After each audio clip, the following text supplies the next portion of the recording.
ওম পরমাত্মনে নমঃ। প্রশ্নোপনিষদ তৃতীয় প্রশ্ন। অথো হৈনং কৌশল্যাশ্চ আশ্চলায়ন প্রপৃচ্ছ ভগবন কুত এষ প্রাণজয়তে কথম আয়াতস্মিং শরীর আত্মানং বা প্রবিভজ্য কথং প্রতিষ্ঠতে কেন ক্রমুতে কথং বজ্রম ভিদধতি কথমাধ্যাত্মিতি। কথোহ এনম। এরপর সেই প্রসিদ্ধ আত্মা পিপল্লাদকে কৌশল্য আশ্রলায়না, কৌশল দেশীয় আশ্রলায়না চ প্রপচ্ছ, জিজ্ঞাসা করলেন, ভগবান এষ প্রাণ কুত জায়তে, ভগবান এই প্রাণ কার থেকে উৎপন্ন, অস্মিন শরীরে কথম আয়াতি, এই শরীরে কি করে আসেন, বা আত্মানাম প্রবিভজ্য, তথা নিজেকে বিভক্ত করে, কথম প্রতিষ্ঠতে, কিভাবে থাকেন, কেন উৎক্রমতে, কিভাবে উৎক্রমণ করে শরীরে বাইরে নির্গত হন, কথম বাহ্যম, কিরূপে বাহ্য জগৎকে অভিধত্তে, ভালোভাবে ধারণ করেন, কথম অধ্যাত্মনা, কিরূপে মন ও ইন্দ্রিয় আদি শরীরের ভিতর স্থিত জগৎকে, ইতি আমার প্রশ্ন। এই মন্ত্রে অশ্বলায়ন মুনি মহর্ষি বিপ্রহ্লাদকে 6টি কথা জিজ্ঞাসা করেছেন।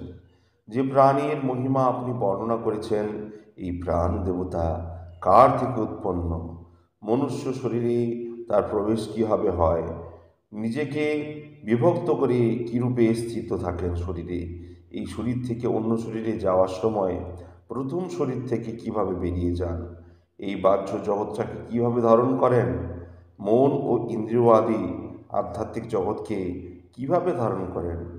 এখানে প্রাণীর বিষয়ে এই কথাগুলি জিজ্ঞাসিত হয়েছে, যার বর্ণনা প্রথম উত্তরে বলা হয়নি।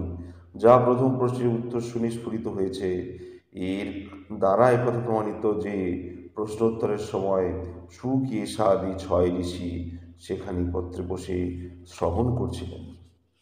তস্मै স হোবাচাদি প্রশ্নান পৃচ্ছসি ব্রহ্মীষ্ঠো হসিতি তস্মাতেহং ব্রবীমি। তস্मै সহ উবাচ, তাকে সেই প্রসিদ্ধ ঋষি বললেন, অতি প্রশ্নান পৃচ্ছসি, তুমি অত্যন্ত কঠিন প্রশ্ন জিজ্ঞাসা করেছ। ব্রহ্মীষ্ঠ ওষি ইতি, বেদসমূহ তুমি উত্তম রূপে জানো। তস্মাৎ অহম তে ব্রব্রিমি, অতএব আমি উত্তর দিচ্ছি। প্রশংসা করেছেন, তুমি তর্ক বুদ্ধি দ্বারা প্রাণোদিত হয়ে জিজ্ঞাসা করনি, তুমি যেভাবে প্রশ্ন করেছ তুমি শ্রদ্ধালু, বেদুনিশ জানত, অতএব আমি তোমার প্রশ্নের উত্তর দিচ্ছি। আত্মন ঈশ প্রাণ জায়তে যথেচ্ছা, পুরুষে ছায়তি স্মিন্নিত দাততং, মনোকৃতেনায়াত্যাস্মিন শরীরে। ঈশ প্রাণ আত্মাণ, এই প্রাণ পরমাত্মা থেকে জায়তে উৎপন্ন হয়, যথা এষা ছায়া পুরুষে, যেরূপ এই ছায়া বর্তমান ব্যক্তির বর্তমান থাকার ফলেই হয়, তথা এতস্মিন আয়তম, সেই রূপ এই পরমাত্মারই আশ্রিত, অস্মিন শরীরে মনোকৃতেন, এই শরীরে মন দ্বারা কৃত, আয়াতি আসে না। যথা সম্ভ্রাড়ে বাধিকৃতান বিনিযুক্ততে এতান গ্রামাত্রিতান গ্রামান অধিষ্ঠিত্যম বৈষব প্রাণ ইতরান প্রাণান পৃথক পৃথগেব সন্নিধতে। যথা সম্রাট এব, যেরূপ পরম চক্রবর্তী মহারাজ স্বয়ংই এতান গ্রামাণ অধিষ্ঠিতস্ত, এই গ্রামগুলিতে তুমি থাকো, সেই গ্রামগুলিতে তুমি থাকো। ইতি অধিকৃতান, এই রূপ নিজের অধীনে কর্মকৃত পুরুষগণকে বিনিযুক্তাতে নিযুক্ত করেন। এবং ইব এষ প্রাণ, সেই রূপ এই মুখ্য প্রাণ, ইতরাণ প্রাণান পৃথক পৃথক ইব সন্নিধত্তে, অন্য প্রাণসমূহকে পৃথক পৃথকই স্থাপিত করে। মহর্ষি উদাহরণ দিয়েছেন, যেরূপ ভূমণ্ডলের চক্রবর্তী সম্রাট ভিন্ন ভিন্ন গ্রাম, মণ্ডল, জনপদ আদিতে পৃথক পৃথক অধিকারীগণের নিয়োগ করেন এবং তাদের কর্মবিভাগ করে দেন, সেইরূপ সেই সর্বশ্রেষ্ঠ প্রাণও নিজ অঙ্গস্বরূপ আপান, জ্ঞান ইত্যাদি অন্যান্য প্রাণগুলিকে শরীরের পৃথক পৃথক কার্যের জন্য নিযুক্ত করেন। পায়ুপস্থিহ পাণং চক্ষু সত্রে মুখনাসিকাভ্যাম প্রাণ স্বয়ং প্রতিষ্ঠতে মধ্যে তু সমান ঈশ যতদ্বুদ্ধ্যমন্যং সমন্বয়তি তস্মাদিতা সপ্তার্চিষু ভবন্তি। প্রাণ পায়ুপস্থে, প্রাণ মলদ্বার ও উপস্থে, অপানং নিযুক্ততে, অপানকে রাখেন, স্বয়ং মুখনাসিকাভ্যাম, স্বয়ং নিজে মুখ ও নাসিকা দ্বারা বিচরণ করতে করতে, চক্ষুশ্রোতে প্রতিষ্ঠতে, নেত্র এবং স্রোতে স্থির থাকেন, তু মধ্যে এবং শরীরের মধ্যভাগে, সমান এষ হি, সমানের অবস্থান এই সমান বায়ুরই, এতদ্ভূতমন্যম, এই প্রাণাগ্নি তে ভূত অন্নকে সমন্বয়তি, সমস্ত শরীরে যথাযোগ্য সমভাবে পৌঁছান। তস্মাৎ এই জন্য, এতা সপ্ত, এই সাত, অর্চিষ জ্বালা এবং অর্থাৎ মাধ্যম, ভবন্তি উৎপন্ন হয়। প্রাণ স্বয়ং মুখ এবং নাসিকার দ্বারা বিচরণ করতে করতে নেত্র এবং শ্রোত্রে স্থির থাকেন তথা মলদ্বার উপস্থে আপানকে স্থাপিত করেন। আপানের কর্ম হল মলমূত্র শরীর থেকে নিষ্কাশিত করা, রজ, বীর্য এবং গর্ভকে বহির্গত করাও অপানের কর্ম। শরীরের মধ্যভাগ নাভিতে সমানের স্থান, এই সমান বায়ুই প্রাণরূপে অগ্নিতে ভূত। উদরে প্রদত্ত অন্নকে অর্থাৎ তার সারাংশ সম্পূর্ণ শরীরের অঙ্গ প্রত্যঙ্গে যথাযথভাবে সমানভাবে পৌঁছে দেন। ওই অন্নের সারভূত রসে দ্বারাই এই শরীরে এই সাত মাধ্যম অর্থাৎ সমস্ত বিষয়গুলির প্রকাশক, দুটি নেত্র, দুটি কান, দুটি নাসিকা, এক মুখ, এই সপ্ত দ্বার উপস্থিত হয়। এই রস দ্বারা পরিপুষ্ট হয়ে নেত্র, কান আদি নিজ নিজ কর্ম করতে সমর্থ হয়। এরপর ব্যানের কার্য বর্ণনা করা হয়েছে। হৃদি হেষোয়াত্মা ত্রৈতদিকশতং নাড়ীনাং তাসাং শতং শতমেককস্যাং দ্বাসপ্ততির্দ্বাসপ্ততি প্রতিশাখা নাড়ী সহস্রাণি ভবন্তাসু ব্যাণশ্চরতি। ঈশু হি, এই প্রতিষিদ্ধ আত্মা জীবাত্মা হৃদি হৃদয়ে বিদ্যমান। অত্র এতদ, হৃদয়ে এই নাড়ীনাম একশতম,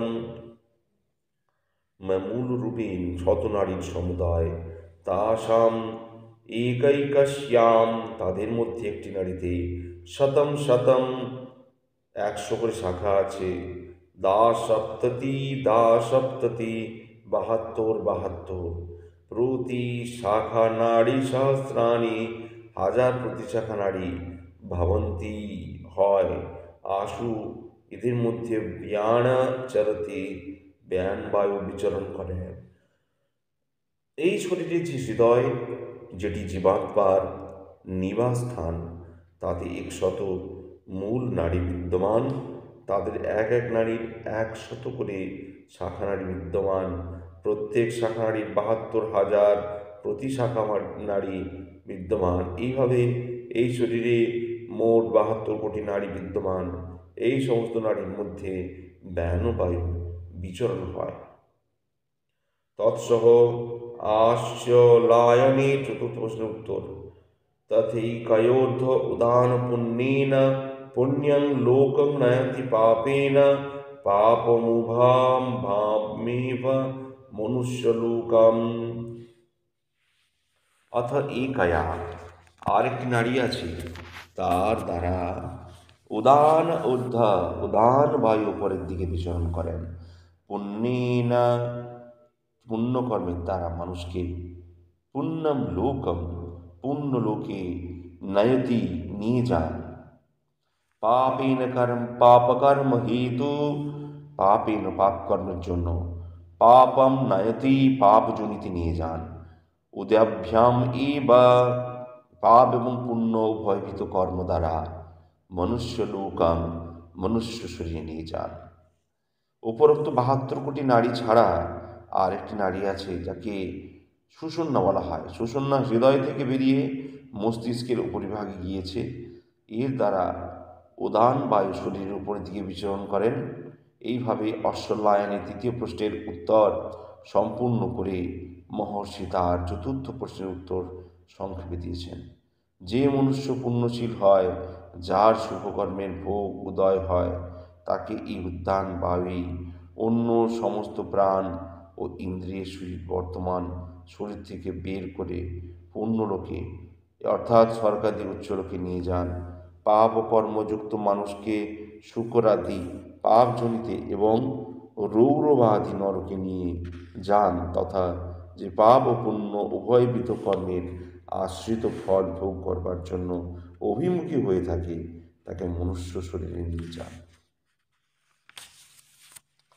আদিত্যঃ বৈ বাহ্য প্রাণ উদয়তিশহণং চাক্ষুষং প্রাণমনুগৃহান পৃথিব্যাং ইয়া দেবতা শৈচা পুরুষস্যাপাণং বষ্টভ্যন্তরা যদাকাশ সসমাণ বায়ুর্বাণ। একথা নিশ্চয় যে আদিত্য বৈ সূর্যই বাহ্য প্রাণ এষু হি ইনি ইনম চাক্ষুষম, এই নেত্র সম্বন্ধী প্রাণম অনুগৃহান, অনুগ্রহ করে, উদয়তি উদিত হন, পৃথিব্যাম পৃথিবীতে, যা দেবতা যে দেবতা, সা ঈশা ইনি এই পুরুষস্য পুরুষের অপান বায়ুতে অপষ্টভ্য স্থির করে, বর্ততে থাকেন, অন্তরা পৃথিবী স্বর্গের মধ্যে, যৎ আকাশ যে আকাশ আছে, সমান সেই সমান, বায়ুব্যান বায়ু হল ব্যান, তেজ বা উদানস্তস্মাদু পশ্চান্ত তেজা পুনর্ভবন্দ্রিয়নৈ মানসী সম্পদ্য মণি। তেজ প্রতিষ্ঠ তেজি উদান, তস্মাৎ এই জন্য, উপশান্ত তেজা যার শরীরের তেজ শান্ত হয়ে যায়, সেই জীবাত্মা মনসী সম্পদ্যমান্যেই মনে বিলীন হয়ে আছে এমন, ইন্দ্রিয়গুলির সাথে পুনর্ভাবম পুনর্জন্ম লাভ করে। সূর্য অগ্নির যে বহির্ভাগীয় তেজ অর্থাৎ উষ্ণতা, তাই উদানের বাহ্যস্বরূপ। ওই তেজ শরীরের বহির্ভাগীয় অঙ্গ প্রত্যঙ্গগুলিকে শীতল হতে দেয় না, শরীরের অভ্যন্তরীণ উষ্ণতাকেও স্থির রাখে। যার শরীর থেকে উদান বায়ু বেরিয়ে যায়, তার শরীর উষ্ণ থাকে না। অতএব শরীরের উষ্ণতা শান্ত হতে গেলেই তাতে অবস্থানকারী জীবাত্মা মনে বিলীন হওয়া ইন্দ্রিয়গুলিকে সঙ্গে নিয়ে উদান বায়ুর সঙ্গে অন্য শরীরে গমন করেন। শ্রীমদ্ ভাগবত গীতা 15 অধ্যায় 8ম শ্লোক। যচ্চিত্তস্তনিথ প্রাণমায়াতি প্রাণস্তেজসা যুক্ত সহাত্মনা যথা সংকল্পিত্যং লোকং নয়তি। ঈশ যতিস্ত, এই জীবাত্মা যে সংকল্পবান হন, তিন প্রাণম আয়তি, সেই সংকল্পের মুখ্য প্রাণী স্থিত হয়ে যান। প্রাণ তেজসা যুক্ত, প্রাণ তেজ যুক্ত আত্মনা সহ যথা সংকল্পিতম, নিজের মনের সহিত সংকল্প অনুসারে নয়তি, ভিন্ন ভিন্ন লোকে বা জনিতে নিয়ে যায়। মৃত্যুকালে জীবাত্মার যেরূপ সংকল্প হয়, অন্তিমকালে মন যেভাবে চিন্তয় করে, মানে যৎ যৎ জং জং ভাবি শরণ ভাবে তজৎ পন্তে কলবরং তং তমেব কুন্ত্য সদা তদ ভাব ভাবিতাম। গীতা অষ্টম অধ্যায় ষষ্ঠ শ্লোক। অন্তিমকালে প্রাণী যেভাবে স্মরণ করে, সেই সংকল্পের সঙ্গে মন ইন্দ্রিয়গুলির সঙ্গে যুক্ত হয়ে মুখ্য প্রাণে স্থিত হয়ে যায়। মুখ্য প্রাণ উদ্যান বায়ুর সাথে মিলিত হয়ে নিজের অঙ্গে মন ও ইন্দ্রিয় দ্বারা যুক্ত জীবাত্মাকে ওই অন্তিমকালীন সংকল্প অনুসারে যথাযোগ্য ভিন্ন ভিন্ন লোক অথবা জনিতে নিয়ে যান। এই জন্য মানুষের উচিত যে নিজ মনে নিরন্তর এক ভগবানেরই চিন্তন করা, অন্য কোনো সংকল্পেও যেন না নিয়ে আসে। কারণ জীবন অল্প এবং অনিত্য, কেউ বলতে পারে না সহসা এই শরীরের কখন কেমন অন্ত হয়ে যাবে। সে সময় যদি ভগবানের চিন্তা না করা অন্য কোনো সংকল্পে উপস্থিত হয়, তাহলে পুনরায় অন্যবারের মতো 84 লক্ষ জনিতে ভ্রমণ করতে হবে। য এবং বিদ্যান প্রাণং বেদন হস্য প্রজা হিয়তেহমৃত ভবতি তদীশ শ্লোক। য বিদ্যান এবং প্রাণং, যে কোনো বিদ্যান এই প্রকার প্রাণকে, বেদ জানেন, বেদ মানে জানেন, অস্য প্রজা তার সন্তান পরম্পরা, ন হিয়তে কখনো নষ্ট হয় না, অমৃত ভবতি অমর হয়, তৎ এষ এই বিষয়ে শ্লোক। বিদ্যান প্রাণ রহস্যকে বুঝে নেন, প্রাণের মহত্বকে বুঝে সর্বপ্রকারে তাকে সুরক্ষিত রাখেন, তার অবহেলা করেন না। তার সন্তান পরম্পরা কখনোই নষ্ট হয় না, কারণ তার বীর্য অমোঘ এবং অদ্ভুত শক্তি সম্পন্ন হয়ে যায়। আর বিদ্বান যদি আধ্যাত্মিক রহস্যকে বুঝে নিয়ে নিজ জীবনকে সার্থক করে নেন, এক মুহূর্ত যদি ভাগবতী চিন্তন শূন্য না হন, তাহলে চিরকালের জন্য অমর হয়ে যান। উৎপত্তি মায়িত্যং স্থানং বিভূত্যং চৈব পঞ্চধা, আধ্যাত্মং চৈব প্রাণস্য বিজ্ঞায়ামৃতং স্নুতে, বিজ্ঞায়ামৃতং স্নুত ইতি। প্রাণস্য উৎপত্তি, প্রাণের উৎপত্তি, আয়িতম গমম, আয়িতম আগম, স্থানম স্থান, বিভূত্যম এব এবং ব্যাপকতাকেও, চ বাহ্যম এব আধ্যাত্মম পঞ্চধা চ তথা বাহ্য এবং আধ্যাত্মিক পঞ্চভেদকেও বিজ্ঞায়া ভালোভাবে জেনে, অমৃত্যম অশ্নুতে অমৃতের অনুভব করে, বিজ্ঞায়া অমৃতম অশ্নুতে ইতি জেনে অমৃতের অনুভব করে। এই পুনরুক্তি প্রশ্নের সমাপ্তি দ্বিতীয়ত। মানুষ যে প্রাণের উৎপত্তিতে অর্থাৎ প্রাণ থেকে বেরিয়ে এবং যেভাবে উৎপন্ন হয় এই রহস্যকে জানে এবং শরীরে তার প্রবেশ করার অধিকার তথা এই ব্যাপকতার জ্ঞান রাখে, তথা যে প্রাণের স্থিতি অর্থাৎ বহির্ভাগে ও অভ্যন্তরে কোথায় কোথায় প্রাণ দেবতা থাকেন, এই রহস্যকে তথা এই বাইরে এবং ভিতরে অর্থাৎ আধিভৌতিক এবং আধ্যাত্মিক 5 ভেদের রহস্যগুলি ভালোভাবে বুঝে নেয়, সে অমৃত স্বরূপ পরমানন্দময় পরমব্রহ্ম পরমেশ্বরকে লাভ করে তথা ওই আনন্দময়ের সংযোগ সুখ নিরন্তর অনুভব করে। ইতি প্রশ্নোপনিষদের তৃতীয় প্রশ্ন সমাপ্ত। ওং পরমাত্মনে নমঃ। পাশে থাকার জন্য ধন্যবাদ। ভালো লাগলে অবশ্যই চ্যানেলটি সাবস্ক্রাইব করবেন ও পাশে থাকা বেল আইকনটি অবশ্যই ক্লিক করবেন। ওং পরমাত্মনে নমঃ।